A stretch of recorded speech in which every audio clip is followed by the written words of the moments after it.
الحمد لله والصلاة والسلام على رسول الله وعلى آله وصحبه ومن والاه. اما بعد،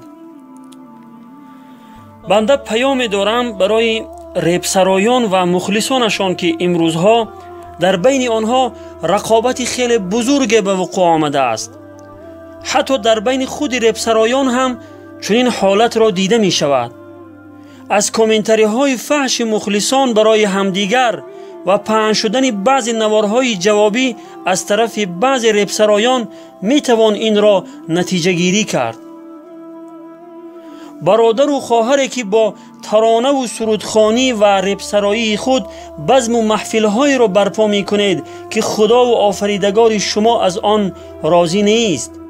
شما با این کار خود جوانان این امت را به فساد و بی‌حیایی می کشانید و سببگار آن شما می شوید. بترسید از آن روزی که در پیشگاه خداوند ایستاد می شوید و از این کردارتان پرسیده می شوید ولی جوابی نمی یابید. بترسید از آن روزی که هیچ یکی از مخلصانتان به داد شما نمی رسند. قسم به خداوند که به خاطر پول و مال دنیا خداوند به همتا را ناراض کرده به غضب آوردن عاقلانه به نظر نمی رسد. بترسید از خداوند و روز حساب و پاداش این کارهایتان را فراموش نکنید که البته برای به گمراهی و بی‌حیایی کشاندن جوانان این امت پرسیده می شوید و آنجا جوابی نمی یابید. برادر و خواهر آوازخوان و ریبسرا، از این کار گناه دست بکش و آن را ترک کن. البته خداوند در عوض آن یک چیز بهتری را برایت می دهد. امام احمد با سند صحیح از پیامبر خدا صلی الله علیه و سلم روایت کرده اند که می فرماید هر چیزی را که تنها به خاطر رضای الله ترک کنی خداوند در عوض آن یک چیز بهتری را برایت نصیب می گرداند.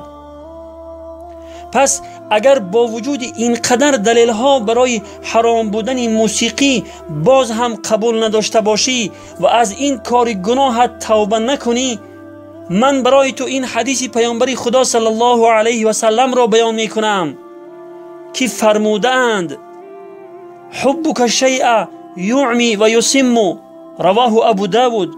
یعنی آن چیزی که دوستش می داری تو را کور و کر می کند که دیگر حق را نه می بینی و نه می شنوی. یعنی درباره موسیقی و این بزم و محفل‌های شما هر قدری که تنقید و مذمت کنند و حرام بودن آن را از قرآن و حدیث‌های پیامبر خدا صلی الله علیه و سلم بیان کنند، باز هم شما حق را نه می بینید و نه می شنوید. من قصد اهانت به هیچ یک ریبسرا و نه به هیچ کسی از مخلصانشان را ندارم. حتی نمیخواهم نام هیچ یکی از آنها را در اینجا یاد کنم. مقصد من تنها برای این برادران رساندن سخن خدا و پیامبر صلی الله علیه و سلم است که این وظیفه هر یک فرد مسلمان است که برادرش را از کار گناه باز دارد.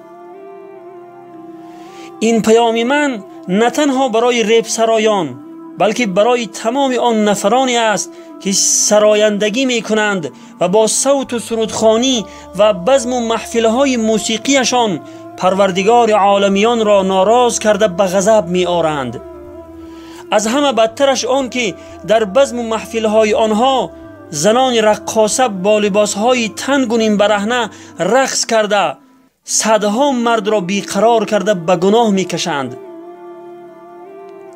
برادر و خواهری که به سرایندگی و یا ریبسرایی مشغول هستی و این کار خود را مایه عزت و آبرو می دانی و برای خود کسب و هنر گرفته ای، فراموش نکن که با این کردار ناپسندت هم خدا و هم پیامبرش صلی الله علیه و سلم را ناراض می کنی و تنها شیطان را خوشنود می کنی. سرودخوانی همراه با موسیقی در اسلام حرام و کاری خیلی زشت و ناپسند است. حرام و ناجایز بودن موسیقی از آیات قرآنی و حدیث های گوهربار پیامبر خدا صلی الله علیه و سلم ثابت است. اما سرودخوانی زن زیاده زشت و ناپسندتر است و سببگار لعنت خداوند می شود، چون که آواز زن مفتون کننده و جذاب است و مردان را بیقرار می کند و هر مردی که به این زن نظر کند آرزو می کند که در برش باشد.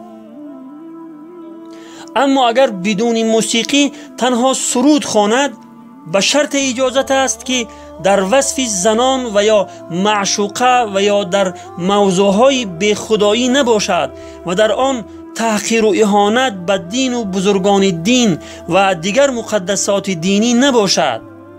اما اگر در آن دشنام و حقارتهای فحش و یا اهانت و تحقیر به کسی باشد، خواه با موسیقی و یا بی موسیقی هرگز اجازت نیست و گناه بزرگ است. به مثل ریب سرایان که در آنچه که می سرایند دشنام و حقارتهای فحش وصف زنان و معشوقهشان است که این کار فاسقان است. اکنون می پردازیم به بیان دلیل هایی که بر حرام بودن موسیقی دلالت می کنند. چون که سرایندگان و ریب سرایان سرود و ریب های خود را همراه با موسیقی می سرایند. از همین جهت خیلی ضروری است که اولا دلیل های حرام بودن موسیقی را بیان کنیم. دلیل از قرآن کریم این است که خداوند در آیه 6 سوره لقمان می فرماید: استعیذ بالله و من الناس من یشتری لهو الحدیث لیضل عن سبیل الله بغیر علم و یتخذها هزوا اولئک لهم عذاب مهین. یعنی در میان مردم کسانی هستند که خریدار سخنان بیهوده‌اند تا بدون هیچ دانش مردم را از راه خداوند گمراه سازند و آن را به مسخره گیرند. آنان عذاب خار کننده ای دارند. در این آیت بنابر تفسیر حضرت ابن عباس، حضرت ابن مسعود و حضرت جابر رضی الله عنهم اجمعین، مراد از لهو الحدیث غنا یعنی سرودخوانی است.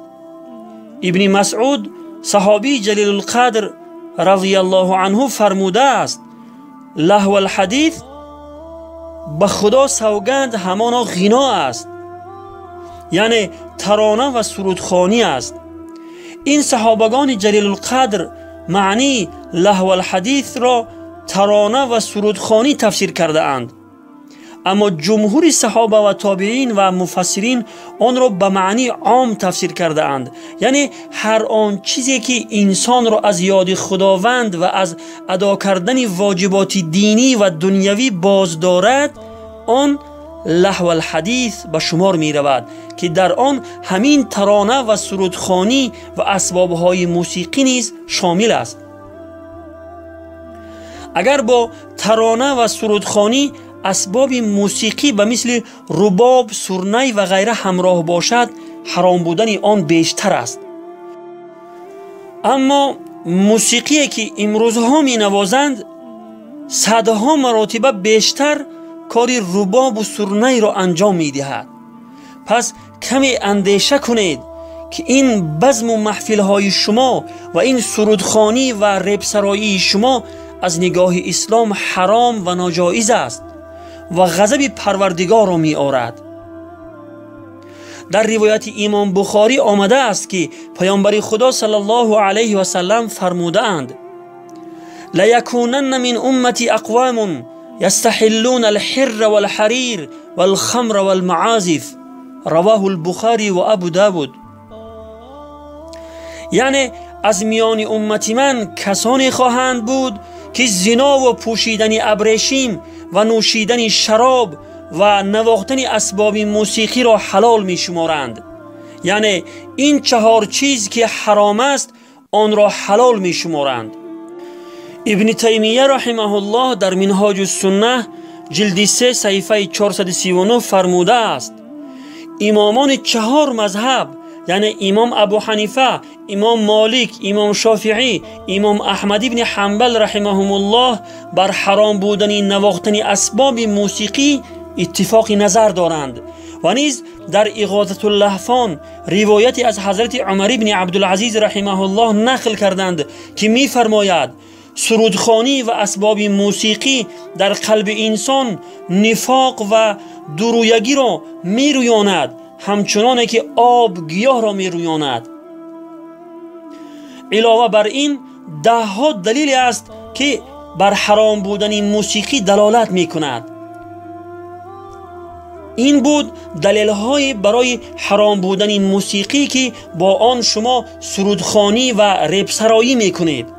اما در این سرودخوانی و ربسرایی شما باز ده ها کارهای حرام دیگر است که برای همه آنها را بیان کردن وقت زیاد لازم است. از قبیل رقص زنان نیم برهنه و لوچ، اختلاط و یکجایگی زنان و مردان بیگانه و غیره. ولی به فکر من همین قدر که گفتیم برای انسان عاقل و مسلمانی که بر روز حساب و جزا باوری دارد کافی است. و آخر دعوانا ان الحمد لله رب العالمین و السلام علی من اتبع الهدى. غریبی غربت شام و یمن نیست، غریبی دوری از شهر و وطن نیست، غریبی کنج لحد و زیر خاک است که آنجا جز من و اعمال من نیست، که آنجا جز من و اعمال من نیست، که آنجا جز من و اعمال من نیست. ز ثروت سرکش و مغرور و مستیم، دل خود را به دنیا سخت بستیم، به ظاهر اسم ما